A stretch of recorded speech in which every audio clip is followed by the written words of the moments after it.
Alléluia, Alléluia, Alléluia. Fais-nous voir, Seigneur, ton amour et donne-nous ton salut. Alléluia, Alléluia, Alléluia.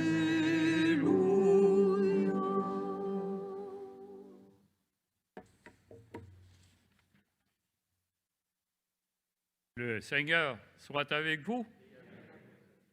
Évangile de Jésus-Christ selon saint Luc. En ce temps-là, Jésus parlait à ses disciples de sa venue. Il y aura des signes dans le soleil, la lune et les étoiles. Sur terre, les nations seront affolées et désemparées par le fracas de la mer et des flots. Les hommes mourront de peur dans l'attente de ce qui doit arriver au monde, car les puissances des cieux seront ébranlées. Alors on verra le Fils de l'homme venir dans une nuée avec puissance et grande gloire. Quand ces événements commenceront, redressez-vous et relevez la tête, car votre rédemption approche. Tenez-vous sur vos gardes, de crainte que votre cœur ne s'alourdisse dans les beuveries, l'ivresse et les soucis de la vie, et que ce jour-là ne tombe pas sur vous à l'improviste comme un filet. Il s'abattra en effet sur tous les habitants de la terre entière. Restez éveillés et priez en tout temps, ainsi vous aurez la force d'échapper à tout ce qui doit arriver et de vous tenir debout devant le Fils de l'homme. Acclamons la parole de Dieu.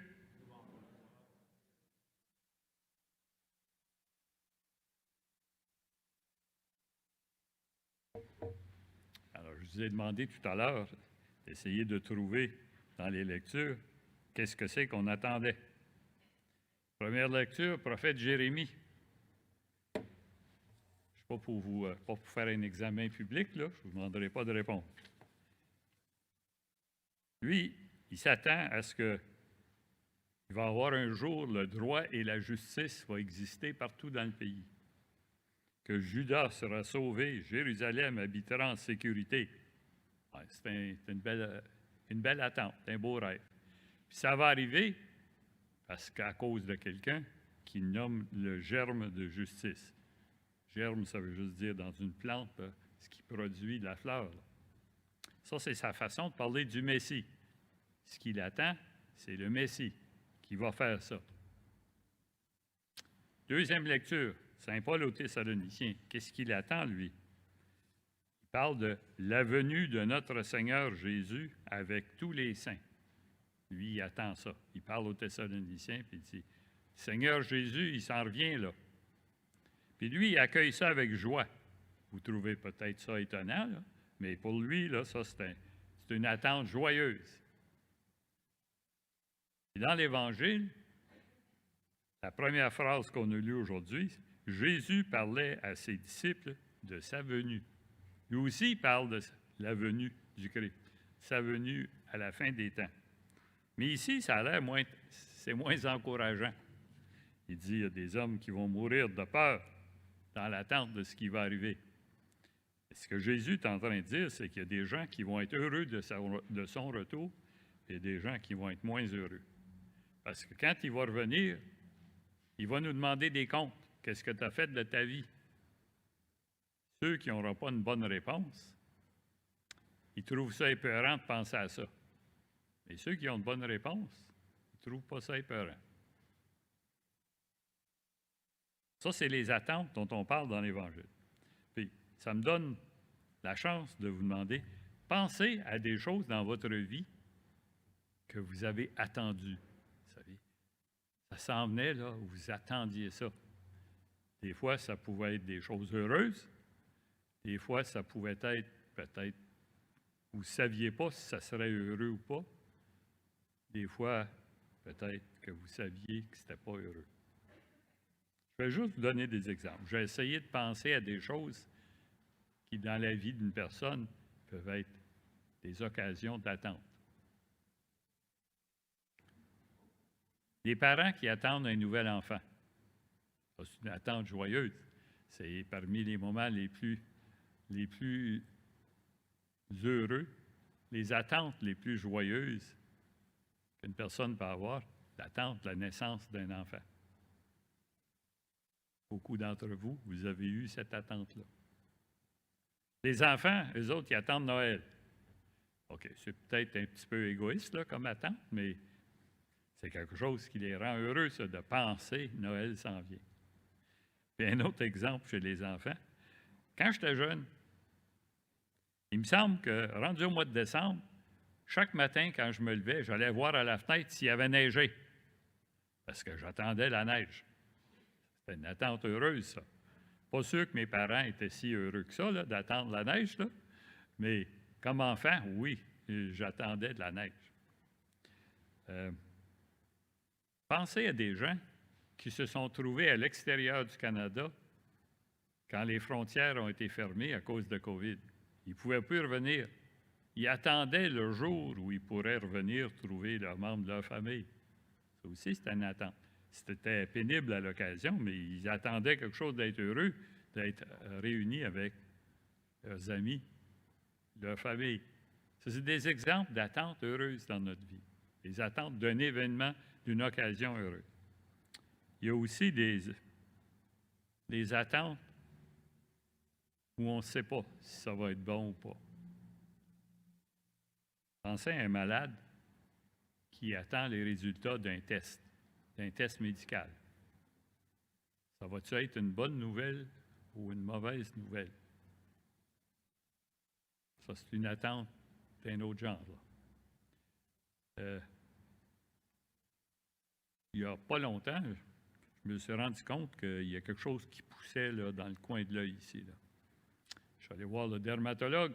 Je veux savoir, c'est-tu cancéreux ou c'est pas cancéreux, ça? Réponse, c'est pas cancéreux. Mais, tu sais, je suis en attente d'une réponse, puis je ne savais pas si la réponse, ça serait bonne ou pas. Prenez l'exemple du parent qui ne se couche pas le soir tant que l'adolescent n'est pas rentré. Une attente, ça aussi, c'est une attente un peu inquiétante. Si le parent fait ça, c'est parce qu'il ou elle n'est pas sûr si leur enfant va revenir à la maison. Prenez les gens en Colombie-Britannique qui attendent de pouvoir retourner à leur ferme ou leur maison, puis ils attendent de savoir c'est quoi l'état de la maison. Est-ce qu'elle est ruinée? Ou bien est-ce qu'elle est encore en bon état? Ça aussi, c'est une autre attente, ça. Une attente qui inquiète, parce qu'on ne sait pas la réponse, on ne sait pas ce que ça va donner.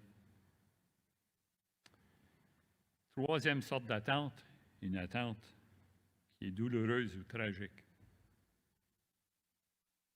Il y a une semaine, j'ai présidé les funérailles d'un monsieur, c'est pas dans la paroisse ici, là. C'est un monsieur qui est mort de la maladie de Huntington. Connaissez-vous ça, la maladie de Huntington? C'est affreux. Vous savez, nos muscles sont contrôlés par nos nerfs. Si je veux lever le bras, ben j'ai un nerf du cerveau qui dit aux muscles de lever le bras. Ben, dans la maladie d'Huntington, la connexion entre les nerfs et le muscle finit par se détériorer de telle sorte que tu n'as plus le contrôle de tes muscles. Ça veut dire que l'individu, des fois, il fait toutes sortes de gestes incontrôlables. Et éventuellement, il y a des choses qu'il n'est pas capable de faire. Des choses aussi simples que lever le bras, il n'est pas capable. Éventuellement, ça progresse. Ça devient difficile d'avaler. Ça devient difficile de parler. Ça devient difficile de respirer. Et l'individu meurt de ça, là, que ses muscles ne fonctionnent plus. Il attend la mort, sachant que c'est ça qui s'en vient. Il n'y a pas de remède à ça. Ça, c'est une attente tragique, ça. Et dans ce cas-là, ce qui est encore plus tragique, c'est qu'il avait 3 fils. Puis 2 des fils avaient le problème génétique qui voulait dire qu'il y aurait eux autres aussi cette maladie-là. OK, ça c'est une attente qui est très tragique, terrible. On revient à l'Écriture sainte. Jérémie attend le Messie. Paul aux Thessaloniciens attend le retour de Jésus. Et dans l'Évangile, Jésus parle de son retour. Il dit, ça s'en vient. Qu'est-ce qu'on fait avec ça? Bien, nous, on est entre l'arrivée du Messie, donc, que Jérémie attendait, et puis le retour du Christ, dont les deux autres lectures parlent. On est entre les deux. La naissance du Messie a eu lieu il y a 2000 ans, puis le retour du Christ, on ne sait pas. Ici, je vais faire une petite parenthèse. Les 2 derniers dimanches, les lectures ont parlé de ça aussi. Et dans une de ces lectures-là, j'espère que vous vous en rappelez, Jésus disait, « Quand est-ce que ça va arriver? Les anges dans le ciel ne le savent pas. Le Fils de l'homme ne le sait pas, il y a juste le Père qui le sait. » Jésus disait, « Même moi, je ne sais pas quand ça va arriver. » Mais vous savez probablement qu'il y a toutes sortes de monde aujourd'hui qui disent qu'ils le savent. Hein? Allez sur l'Internet, allez sur Facebook, non, peut-être moins Facebook, mais YouTube, là, il y a soit des gens qui se déclarent prophètes, que Dieu leur parle, puis Dieu leur dit quand ça s'en vient. Je connais un prêtre, c'est un prêtre que j'ai connu il y a une quinzaine d'années, puis que je voyais souvent. Bien là, j'ai su qu'il était devenu un prophète de la fin du monde. Il fait des conférences, puis il met ça sur YouTube où il explique qu'est-ce que c'est qui s'en vient. Là. Si vous êtes curieux de savoir quand ça va arriver, arrêtez d'être curieux. Parce que Jésus lui-même le dit que même moi, je ne le sais pas. Alors, ce n'est pas l'abbé un tel ou bien tel autre qui le sait. Allez pas croire ceux qui vous disent qu'ils le savent. OK, je ferme la parenthèse. Je reviens à mon texte. Qu'est-ce qu'on doit faire, nous autres, là, qu'on est entre les deux venues du Christ? Bien, regardez dans la deuxième lecture, Saint Paul qui écrit aux Thessaloniciens, qu'est-ce qu'il nous dit? Il nous donne des réponses. Il dit, « Ayez un amour de plus en plus débordant. Soyez donc des personnes plus aimantes. » C'est dans la première phrase de la deuxième lecture. Ensuite, il dit quoi? Il dit, « Faites des nouveaux progrès. » Faites des progrès. Votre vie spirituelle, ce n'est pas supposé rester comme inactif. Vous êtes invité à faire des progrès. Faites de nouveaux progrès. Il dit, soyez irréprochables en sainteté. Oui, c'est un peu fort, là, être irréprochable. Absolument rien à se reprocher, mais avançons un petit peu vers la sainteté. C'est ce qu'il nous invite à faire. Ben, moi, je vous présente ça comme un programme pour l'avant. À part de courir à droite et à gauche puis magasiner, là, prenez donc un peu de temps. Je dis prenons un peu de temps, chacun d'entre nous, pour voir comment on pourrait avoir un amour plus débordant. On pourrait faire de nouveaux progrès. On pourrait devenir plus proche d'être irréprochable en sainteté. Et je vais m'arrêter d'abord sur la question de l'amour. Je connais quelqu'un qui vient d'un autre pays, je ne vous dis pas quel pays, mais qui venait d'un pays et dit, « Savez-vous ce que c'est la mentalité dans mon pays?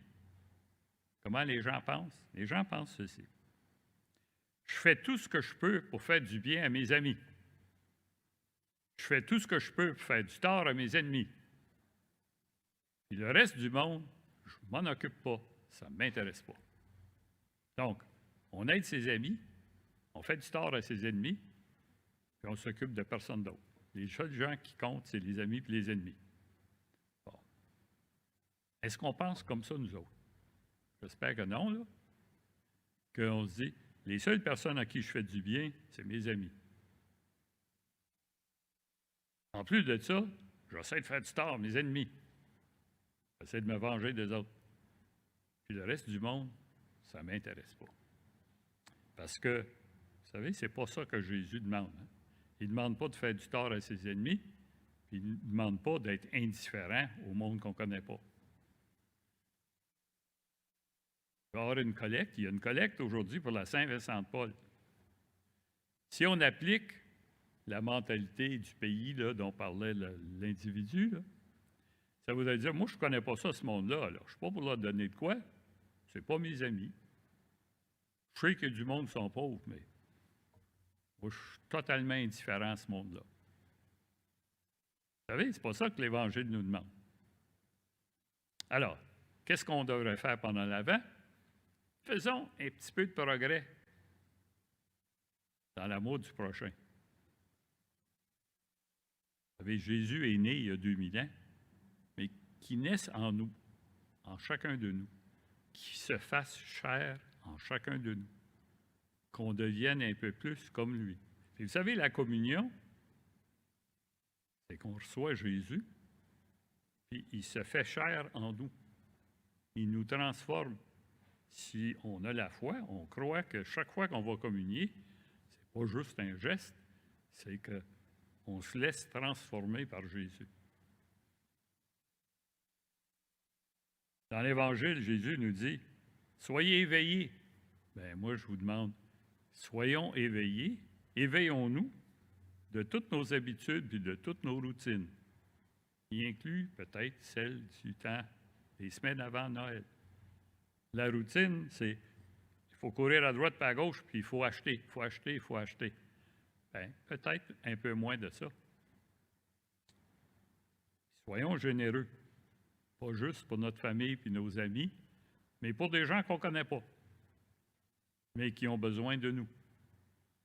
Utilisons les 4 semaines de l'Avent pour faire au moins des petits progrès, pour être des personnes qui ont un amour de plus en plus intense et débordant, il dit débordé d'amour. Je comprends qu'on n'est pas rendu là, qu'on déborde d'amour, mais faisons des petits progrès. On dit des fois que Noël, c'est la fête des enfants. C'est pas vrai, là. Ceux qui disent ça, c'est les gens qui veulent nous vendre des choses. Hein? C'est la fête des enfants. Achetez bien des cadeaux, donnez-les à vos enfants. On donne peut-être un peu trop à nos enfants, là, au point de vue cadeau. C'est pas sûr qu'avoir une dizaine de cadeaux différents, c'est ce qui est mieux pour l'enfant. Évidemment, l'enfant va être heureux, puis on va être content que notre enfant ou notre petit-enfant va être heureux. Mais ce qu'on pourrait faire aussi, c'est d'enseigner aux jeunes, aux enfants puis aux adolescents d'être généreux eux autres aussi. Pas juste de recevoir, mais de donner. Mais je sais, tu dis ça à un adolescent, puis il dit, ben, j'ai pas d'argent. Pas capable de donner. À la paroisse Sainte-Geneviève, où j'ai déjà été curé, l'autre bord de la rue, il y avait un dépanneur. Ici, puis un coin plus loin, il y avait une école secondaire. Bien, si vous étiez là autour de midi, là, au dépanneur, qui vous pensiez remplissait le dépanneur? Les jeunes de l'école secondaire. Ils s'achetaient des liqueurs, là, gros de même, puis toutes sortes de junk food. On n'a pas d'argent. Ouais. Les jeunes aujourd'hui ont de l'argent. Une chose qu'on pourrait faire pendant l'Avent, c'est leur apprendre à être un peu généreux. Puis pour ça, il faudrait qu'on le soit nous aussi, hein, pour donner l'exemple. C'est facile de dire « fais ça, moi je n'ai pas besoin de faire ça ». Qu'on soit généreux, nous aussi. Il inclut pour des gens qu'on ne connaît pas. Saint Paul nous dit « faites des progrès ». Faisons des petits progrès. Ça, je souhaite ça là, comme projet de l'Avent. On a 4 semaines pour faire des petits progrès.